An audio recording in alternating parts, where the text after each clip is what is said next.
Hi mga pinangga, gaga, at sa lahat ng mga aligaga dyan. Nandito na naman ang inyong healthy food lover. At sa video na ito, magluluto tayo. Magluluto tayo ng tinolang isda na lapu-lapu. Wow! Nagkairo sa ate!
Sa pagluto ng tinolang isda, kailangan nating alisin ang kaliskis o himbis ng isda upang sa paghigop ng sabaw ay walang bumarang kaliskis sa ating lalamunan. O diba, inubo ka? Sabi ko wag mo isama yung kaliskis eh.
So, ayan na guys, nakahiwa-hiwa na ang ating isda.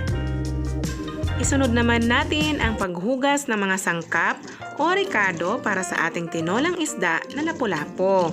Kung wala namang lapu-lapu, pwede naman ang ibang klase ng isda na pwede namang sabawan.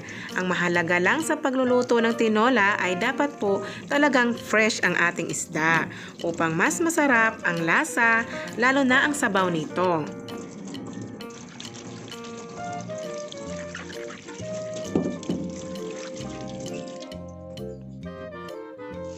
At syempre, hindi mawawala sa ating tinolang isda ang ating malunggay. Napakasustansya nito, napakamura pa at pwede ring itanim sa ating bakuran. At higit sa lahat, ito ay organic. Kaya kumain na tayo ng malunggay dahil marami tayong makukuhang benepisyo nito. At sa ating mga sangkap o rekado, meron tayong 2 kamatis, 3 siling haba, 4 na red bell pepper, luya, tanglad o lemongrass, sibuyas, at malunggay.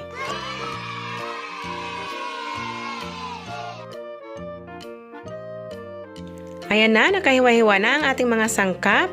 Ready na para sa ating tinolang isda.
Kain na guys. Kain na tayo.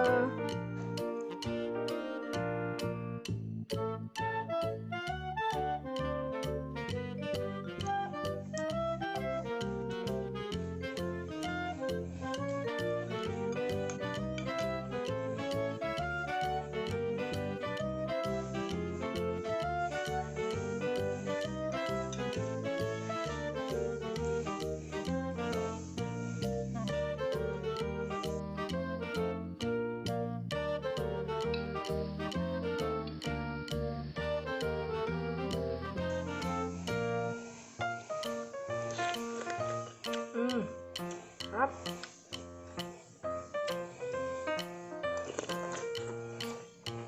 Fresh tayo.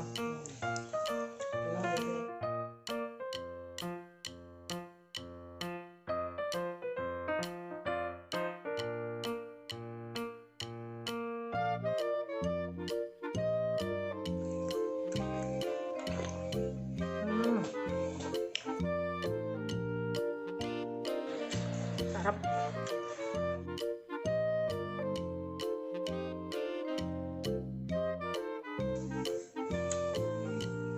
Guys.